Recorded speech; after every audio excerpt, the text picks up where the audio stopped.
Tá aí, ó. Pote 1 da Libertadores. Estudiantes, River Plate, Palmeiras, São Paulo, LDU, Internacional, Vélez Sarsfield e o Racing. E aí é que eu quero entrar na conversa, Bruno Prado. Quem se garantiu nesse pote se deu bem, né? Porque o pote 2 é mais fraco. Agora, até quem está no pote 1 pode ter ficado puto do Flamengo ter ido mal, porque seria muito melhor pegar LDU no pote 2 do que o Flamengo. Pode ter ficado bravo do Botafogo tá nesse pote 2, porque são os dois, na minha opinião, ali, tá? Que tinham elenco para ficar no pote 1 e estão no pote 2. E aí, Bruninho, é o que eu falo. Olha onde Flamengo e Botafogo se enfiaram pela incompetência da primeira fase. Claro, são dois times que podem se recuperar muito na segunda, que são dois timaços. Podem se encontrar na Libertadores e aí sim emplacarem uma segunda fase aí avassaladora. Mas ou vai pegar Palmeiras, que para mim é o pior adversário possível na Libertadores, ao lado ainda do Flamengo. Eu não vou tirar o Flamengo, porque eu acho que se esse Flamengo tomar vergonha na cara e deixar de ser arrogante, eu acho que é um timaço também para brigar pelo título. Pode pegar São Paulo, que em mata-mata é muito chato. Provou isso na Libertadores do ano passado, quando chegou sem perder, foi eliminado sem perder e foi eliminado pelo campeão Botafogo. E foi campeão da Copa do Brasil do ano retrasado. Pode pegar River Plate, pode pegar o Racing, que está jogando muita bola, pode pegar o Internacional e pode pegar o Estudiantes. Ou seja, desse pote 1, Bruno, não sei se você concorda comigo, os melhores times para pegar são Vélez, que é um time perigosíssimo, mas do pote 1 para mim é o melhor ao lado da LDU. Sendo que a LDU, para mata-mata, também não é uma boa coisa pegar. Porque se faz vantagem grande na altitude, ferrou. E o segundo jogo vai ser na altitude. Ou seja, se Flamengo, se Botafogo, se Fortaleza pegarem a LDU nessas oitavas, tem que fazer a diferença em casa. Onde se meteram, Bruninho? Flamengo e Botafogo, principalmente, com essas campanhas bem abaixo da média nessa Libertadores. Bom, boa tarde, Pilhado, boa tarde a todos. O ano passado também, Flamengo e Botafogo estavam no pote 2. Os dois, ano passado, ficaram em segundo. Flamengo no retrasado também. O Botafogo não estava nem disputando. Flamengo no retrasado também. São 3 anos seguidos que o Flamengo fica em segundo. E ano passado o Botafogo acabou campeão, né? Mesmo ficando no pote 2, ele ficou atrás do Júnior Barranquilla no grupo e depois passou pelo Palmeiras nas oitavas e seguiu até o título da Copa Libertadores. O Flamengo e o Botafogo têm uma probabilidade maior de enfrentarem clubes mais fortes, mas também, claro que não é bom no mata-mata você enfrentar um deles. Com certeza o pessoal que está no pote 1, e tem mais argentino do que brasileiro no pote 1, também é um detalhe interessante, tem 4 argentinos e 3 brasileiros no pote 1 e um equatoriano. Quem está ali também não quer pegar, porque o mata-mata zera tudo, é uma outra competição, um campeonato diferente, um campeonato em que a única vantagem que você tem da primeira fase é fazer o segundo jogo em casa, que às vezes é vantajoso, às vezes não acho que é uma vantagem assim clara, óbvia. O Botafogo mesmo, ano passado, ele não fez nenhum confronto até a semifinal, afinal é jogo único, mas até a semifinal ele decidiu todas fora e foi campeão. Contra o Palmeiras, contra o São Paulo e contra o Peñarol, ele decidiu tudo fora de casa. Então, acho que a vantagem de decidir em casa ela é relativa, né? Para o Palmeiras, que é um time muito forte, que pode ser campeão, claro, da Libertadores, decidir em casa não tem sido uma grande vantagem, né? O Palmeiras tem sofrido nas decisões dentro de casa. Mas acho que a grande complicação, o que pode mais complicar uma equipe no pote 2 é o nível do adversário mesmo, que você tem uma probabilidade grande de pegar um adversário mais forte, mas com certeza Palmeiras não quer o Flamengo, Palmeiras não quer o Botafogo, e fala do Palmeiras que foi o que teve a melhor campanha, né? Ganhou todos os jogos. Então, mais uma vez, o Flamengo e o Botafogo estão no mesmo pote do ano passado, mas vamos ver se eles vão conseguir reagir. O Botafogo está com um time mais fraco do que estava no ano passado. Não quer dizer que não tenha chance, mas o time que foi campeão era mais forte que esse aí. Esse ano o Botafogo, ele perdeu principalmente 2 jogadores importantes e isso tem um peso enorme. E até a reposição. Hoje a reposição é com jovens. No ano passado ele tinha jogadores mais experientes, mais acostumados a esse tipo de competição, também para revezar no banco de reservas. Vamos esquecer o que aconteceu na primeira fase. Eu acho que essa é a primeira... esse é o primeiro cuidado que o torcedor tem que ter. Esqueçam a primeira fase. Vai ser um outro campeonato, mata-mata, uma competição. Primeiro, com uma outra dinâmica. Segundo, os elencos mudam. Então, o Palmeiras já sabe que não vai ter o Estevão. O PSG, nos próximos dias aí tal, deve oficializar, segundo, né, informações de veículos europeus e tal, a contratação do Mastantuono, que é o novo menino prodígio lá do River Plate, um garoto de 17 anos que está jogando muito, fala-se em 45 milhões de euros e que essa transação estaria muito perto de ser anunciada. Então, já seria um River desfalcado. O Flamengo talvez não tenha o Wesley. Então, os elencos mudam. Da mesma forma que o Flamengo vai ter o Jorginho. Então, esse já é um fator que pesa muito, né? Essa mudança em alguns elencos que são hoje os mais fortes. Segundo, todo mundo, você pega esses 16 aí, todo mundo vai olhar e falar, bom, quem eu não quero pegar no primeiro mata-mata? Não vou querer pegar o Palmeiras, Flamengo e o River Plate, né? Que são mais ou menos os de sempre, né? Agora também... né, até pela mudança de status, ninguém vai querer enfrentar o Botafogo também. Porque até então, eu acho que o Botafogo jamais figuraria no bloco dos grandes favoritos. Mas é óbvio que agora o Botafogo é um campeão de Libertadores e ele tem outro status. É um Botafogo rico, cheio de jogador caro e tal. Então esse é mais um que ninguém gostaria de pegar. Aí sobram 12. Bom... pegar o São Paulo é ruim, porque o São Paulo é muito cascudo em mata-mata. Ou então jogar contra a LDU na altitude nunca foi fácil para rigorosamente ninguém. Então é claro que agora a Libertadores entra numa fase extremamente complicada. Óbvio que o clube grande, qualquer um que pudesse palpitar em relação ao sorteio, ia lá olhar ali e falar, bom, eu quero pegar o Libertad e o Cerro Porteño, né?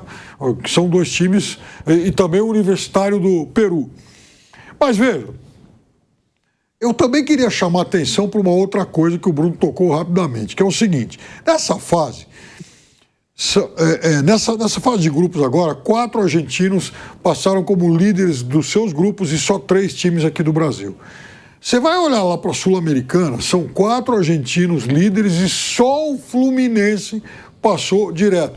Tem mais 3 que vão jogar a repescagem e tem 3 que já foram eliminados agora, né? Então, veja, não está um passeio tão grande assim para os clubes brasileiros como muita gente, né, apregoava por aí. As coisas não são tão simples assim.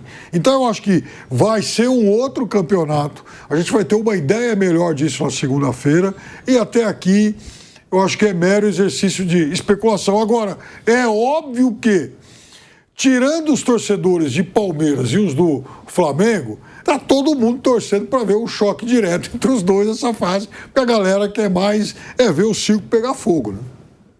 Não, quer ver mais o circo pegar fogo e não só isso, né, Piterno? Quer os 2 fora da Libertadores. Para os adversários, ter Palmeiras e Flamengo fora da Libertadores numa 8ª de final é o paraíso, que foi o que aconteceu na Copa do Brasil do ano passado. Na Copa do Brasil do ano passado, eles se chocaram nas 8ª, o Flamengo eliminou o Palmeiras, ou seja, o Palmeiras já estava fora no começo da competição. Então, claro, eu concordo com o Piperno.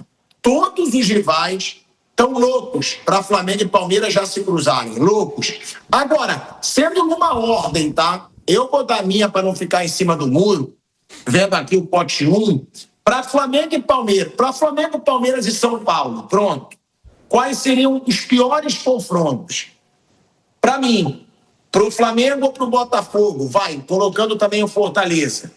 Pior, Palmeiras no pote 1, pior adversário possível, disparado.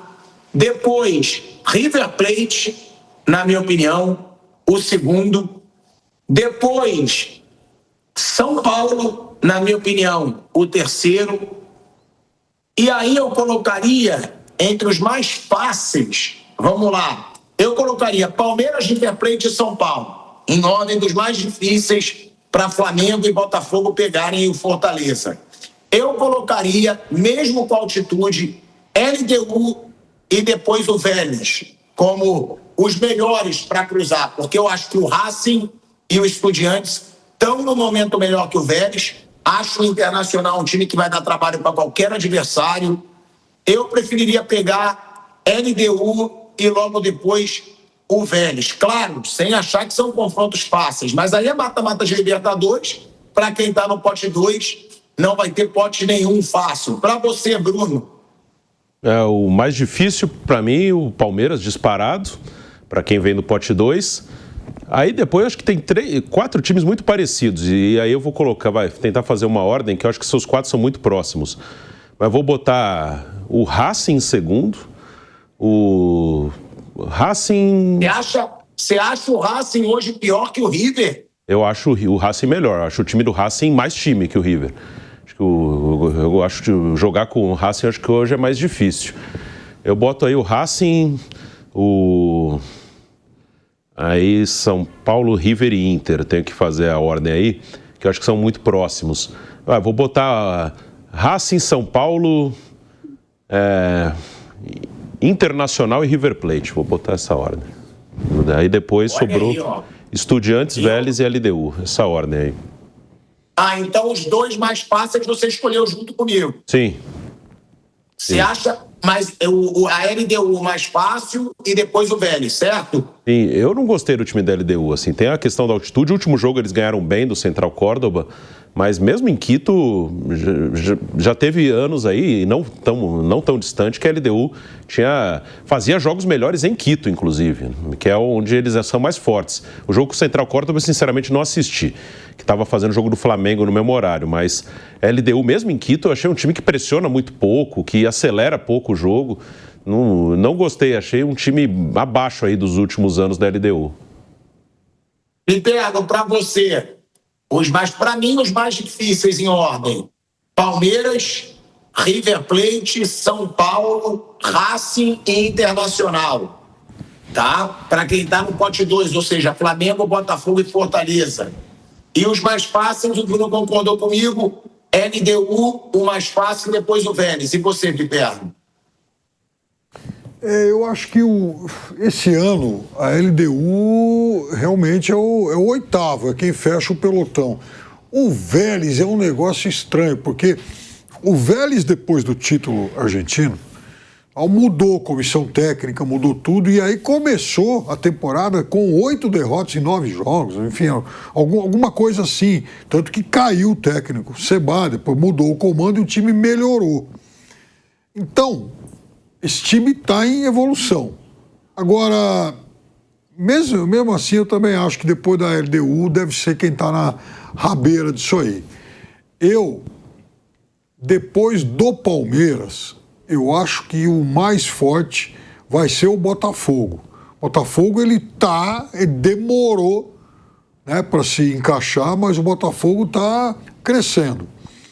E entre os argentinos, eu acho que o River Plate, ele não tem, aí eu concordo com o Bruno, o melhor time hoje, pelo menos não está jogando melhor que os outros, mas eu acho que o River tem uma coisa que os outros não têm.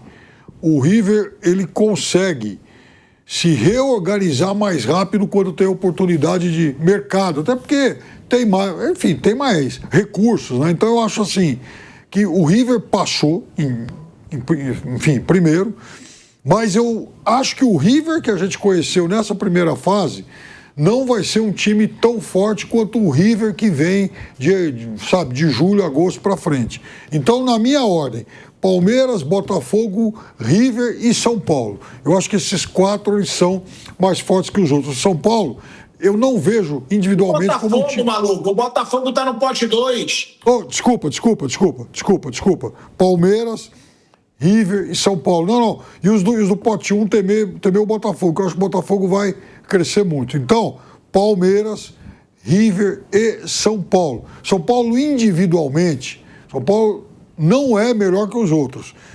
Mas São Paulo compete de um jeito muito forte e também vai ter aí um mês e pouco para recuperar jogadores, para se fortalecer. Eu acho que no segundo semestre, ainda mais com os garotos que estão entrando agora, que vão dando mais opções aí para o Zubeldia, São Paulo vai ser um time muito forte. Então eu acho que Palmeiras, River e São Paulo. Então o Piperno vai na mesma ordem que eu.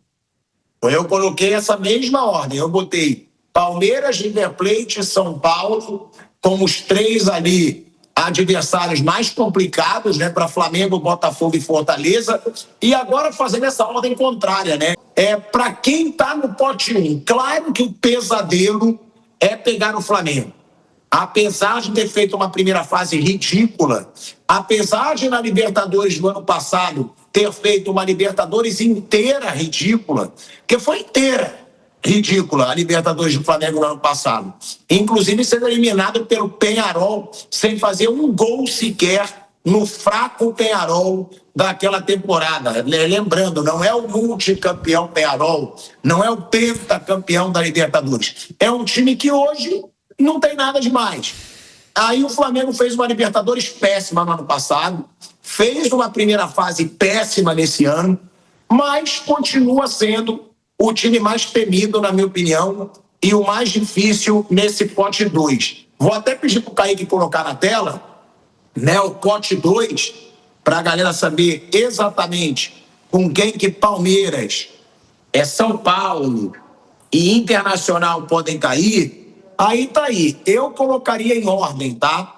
Flamengo, Botafogo, Peñarol, Fortaleza e Atlético Nacional. Eu colocaria nessa ordem dos mais complicados. Agora, deixando claro, complicado mesmo para quem classificou em primeiro, principalmente Palmeiras, São Paulo e Internacional, eu acho Flamengo e Botafogo. Eu acho que eles seriam favoritos contra o Peñarol, favoritos contra o Atlético Nacional, favoritos contra o Fortaleza. Mas vamos lá. O mais fácil, eu colocaria Universitário, Cerro Porteño e Libertad. Nessa ordem dos mais fáceis. Bruninho, claro que Flamengo e Botafogo os mais difíceis. Eu coloquei Peñarol em terceiro. E você? Flamengo, Botafogo, Atlético Nacional, eu colocaria aí. Depois Peñarol, depois Fortaleza. E aí Libertad, Cerro e Universitário. Faria essa ordem aí. Então é uma ordem igual a minha, tirando o Atlético Nacional em terceiro, que eu coloquei o Peñarol, né? Você só colocou o meu quarto como terceiro e o terceiro como quarto. Piperno, concordo? Só uma coisa, eu gostei, o Atlético Nacional, eu boto ali em terceiro, que eu gostei bastante do time nos jogos aí com o Inter e com o Bahia. Né? Ele estava no grupo ali, com o Inter e Bahia, derrotou os dois em Medellín. Eu gostei até o jogo que eles perderam pro Inter no Beira-Rio, que acabou 3-0. Mas, assim, aquele 3-0 foi muito enganoso. Tava 1-0 até o Atlético Nacional ter um cara expulso. No primeiro tempo. Aí o negócio... Mas o Atlético Nacional, mesmo no Beira-Rio, ele teve muita chance de fazer gol no Inter. Aí depois, com 1 a menos, aí o Inter ganhou com tranquilidade. Mas eu gostei do time. Acho até que é um dos times mais legais de ver jogar aí da Libertadores. É um time agressivo, forte, vai pra dentro do adversário, até fora de casa. Foi um dos times que eu mais gostei de ver jogar na primeira fase, assim, de sentar e assistir o jogo. O Atlético Nacional. Sim, é um time bem agressivo, eu gostei. Jogadores habilidosos. Mesmo jogando aqui no Brasil contra o Inter e o Bahia, eles atacaram, tentaram. É um time que tenta jogar mesmo, que vai... Um time bem agressivo. Piperno, nesse pote 2, concorda comigo e com o Bruno? Só mudou que ele botou o Atlético Nacional em terceiro, eu botei o Peñarol.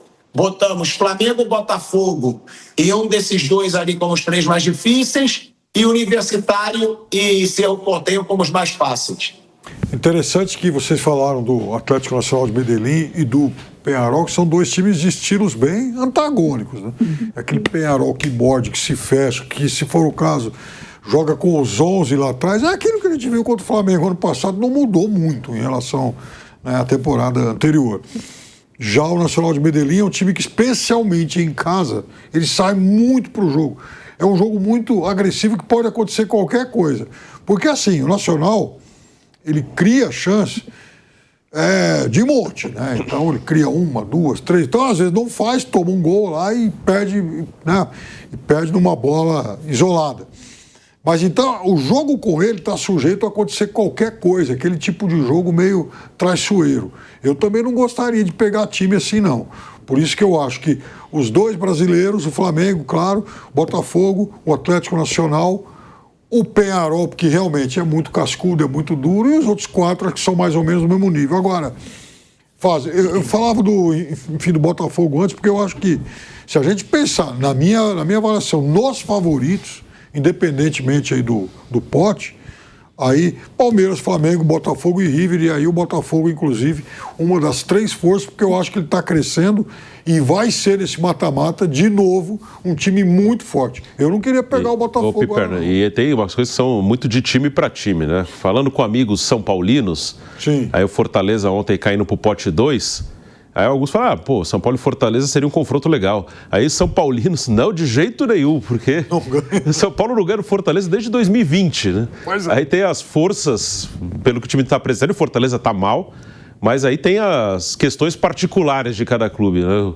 Os amigos são paulinos não querem enfrentar o Fortaleza porque o São Paulo não ganha há 5 anos do Fortaleza. Agora, pelo menos pro Flamengo, Bruno, tem uma notícia boa dessa vez, né? O Peñarol não está no caminho. Né? Está no mesmo pote.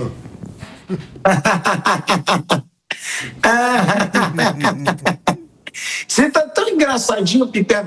Tu fica com essa cara de bobo. Essa cara de bobo. Eu já vou antecipar uma coisa aqui. Se der o Flamengo e Peñarol, eu vou apostar com você outra vez. Nas quartas, por exemplo. Por que outra vez? Você não apostou no ano passado no Peñarol, seu mentiroso? Eu já apostei tantas vezes com você que eu não sei. Tá bom, mas tu não apostou no Peñarol. Não sei, nem Mas eu lembro. vou te falar. Eu sou aquele cara que quanto mais porrada eu levo, maior eu fico.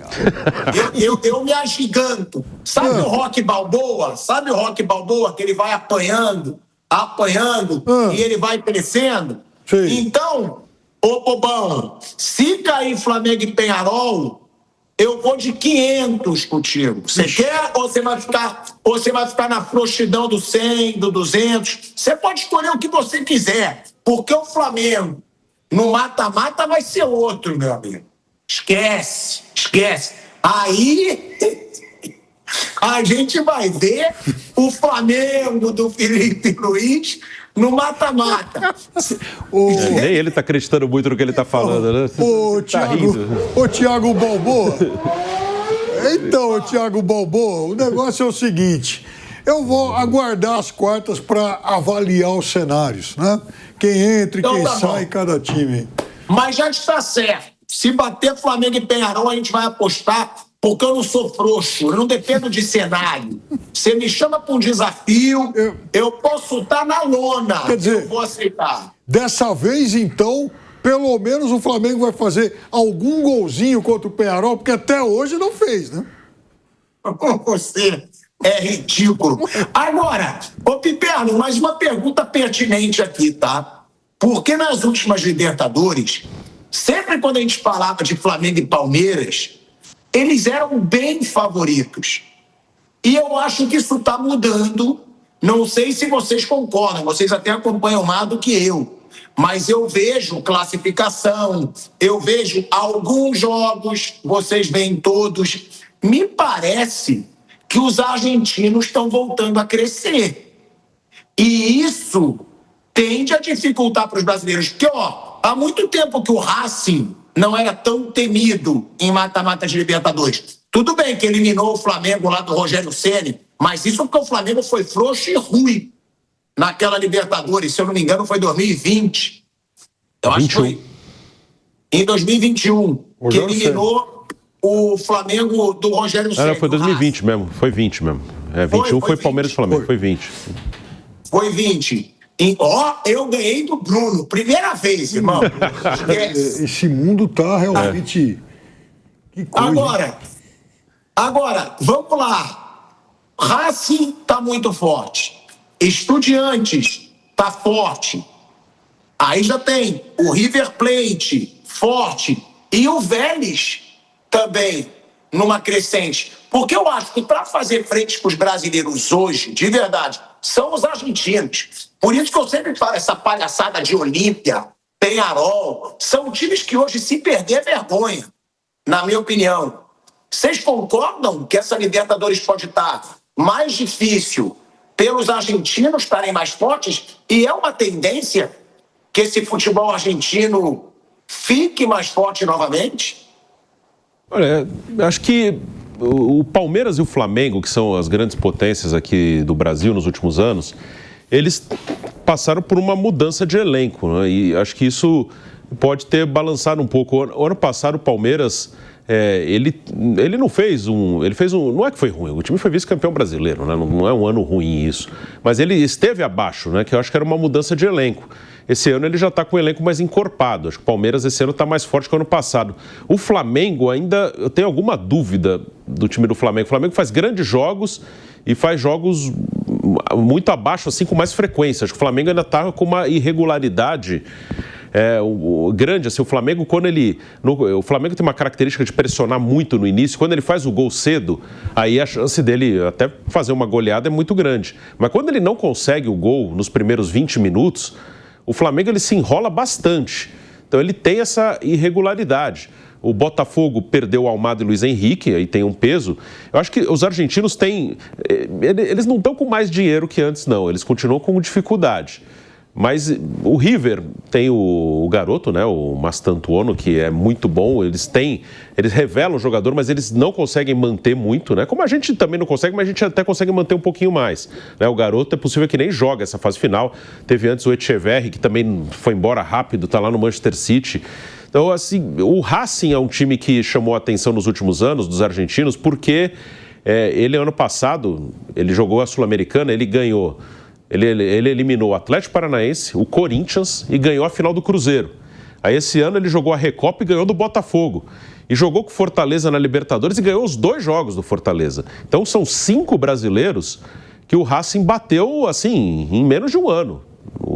5 equipes brasileiras. Então isso é um sinal que é um bom time ali. Mas talvez, eu acho que é mais uma instabilidade de alguns clubes daqui. Porque financeiramente a distância continua muito grande. Isso não mudou. Hoje, ainda, com certeza, times daqui tiram jogador se quiser. Tem chance de tirar jogador do Racing, até do River Plate, do Vélez. O Botafogo está perto de tirar um jogador do Vélez agora. Outro garoto que é revelação do Vélez. O Botafogo está perto de tirar o jogador do Vélez. Então, eu não acho que esteja tão claro, não. Acho que os nossos melhores passaram por uma instabilidade. Palmeiras parece que já retomou. O Flamengo ainda é um pouco irregular. Mas se eles estabilizarem, eu acredito que ainda eles são bem mais fortes. E fora da Argentina, o que pega mais é altitude, às vezes. O Peñarol e o Olímpia, fora as piadas, eles são realmente times bem fracos, tecnicamente. A única coisa que eles têm, e que às vezes dá certo, mas para acontecer isso, eles têm que pegar o adversário, como um Flamengo dos últimos 2 anos, eles têm que pegar esse adversário numa fase ruim, ou pelo menos de oscilação. Eles ainda conseguem fazer um ambiente muito hostil em casa. Assim, jogar com o Peñarol em Montevidéu, você vai ter um ambiente hostil ali. Você jogar com o Olímpia em Assunção, você vai ter um ambiente hostil. Isso eles ainda conseguem, mas eles precisam também que o adversário não chegue tão bem. Se o adversário chegar bem, aí é mais difícil para eles levarem nessa do ambiente, da pressão que eles às vezes conseguem quando pegam o adversário mais ou menos ali, o adversário numa fase não tão boa. E, Piperno, você concorda com o Bruno? E outra, que bom ver que o Bruninho concorda comigo, é que eu tenho o meu jeito mais direto. São 2 papas, são 2 times ruins, e o Flamengo conseguiu ser eliminado por essas 2 babas. Tem clima hostil, então quer dizer que se o Flamengo for jogar na várzea, nas comunidades, vai perder para time de várzea? Então que se dane, clima hostil. Jogador profissional tem que estar preparado para isso. Assim, a questão que eu vejo assim, se chegar bem, o time bem, é difícil ser eliminado por um deles. Mas, assim, onde eu digo que às vezes a diferença ela não é tão grande é que se chegar mais ou menos já se enrola. Aí tem o ambiente, às vezes quando pega um time de altitude, como se enrolou no Central Córdoba, assim, não fez um jogo bom, se enrolou. Se fizer um jogo bom, tiver bem, a tendência é que ganhe, passe e ok. Como em 2021, né, o Flamengo pegou o Olímpia e ganhou os 2 jogos, com o Renato de treinador. Mas quando em 23 não chegou tão bem, aí já se enrolou. Eu acho que esse é o ponto. Se chegar bem, você passa. Mas se chegar mais ou menos, você se enrola com outros fatores aí, que não é o fator técnico, é o fator mais do clima, de times que botam um jogo muito físico. O mais ou menos já é o suficiente para se enrolar. Agora, tem uma coisa que é engraçada. Você pega, por exemplo, o Peñarol do ano passado. O Peñarol no confronto contra o Botafogo, o Peñarol, na verdade, ele jogou muito mal um tempo. Sim. Né? Dos 4 tempos... E o primeiro tempo aqui foi 0-0, né? O primeiro tempo aqui foi 0-0. No segundo tempo tomou uma goleada. Aí o Botafogo fez 5 no segundo tempo. E no jogo em Montevidéu, era de novo um Peñarol, né? Em cima, pressionando, até porque nem podia ser diferente. Ele ganhou o jogo. Ok, ele ganhou, né? Com 3-1 e ameaçando fazer mais e tal. Então, é aquela coisa. É o time que quando vai jogar em Libertadores também ele sabe, até pela experiência e tal... os momentos em que ele pode correr riscos. Quando ele sai um pouco daquela normalidade, aí expõe a fragilidade, o fato dele ser pior do que esses times. Então, assim, eu não acho que... Enfim, claro que o Pilhado está empolgado, tá? O Pilhado está com a faca nos dentes esperando a oportunidade de revanche contra os dois. Quer pegar o Olímpia e o Peñarol, um nas quartas, outro na semi, sei lá, para passar o carro. O Olímpia não dá. O Olímpia não dá porque nem na Sul-Americana tá aquela... Desculpa. Mas não, em algum outro momento... Animal! Não. Estou dizendo, não, em algum outro momento você quer pegar o Olímpia aí para passar o carro. Então, ficou atrás do Bulo-Bulo. Ficou atrás do Bulo-Bulo. Mas, enfim, eu sei que você está com os dois atrás, porque você fala dos dois toda hora. É um trauma, aquela coisa que não sai. Então, mas é o seguinte, que, de novo, eu aposto em 2 brasileiros fazendo a final e não é presunção, arrogância e tal. Eu acho que os times do Brasil... Os principais times do Brasil hoje, eles são melhores que as maiores equipes argentinas.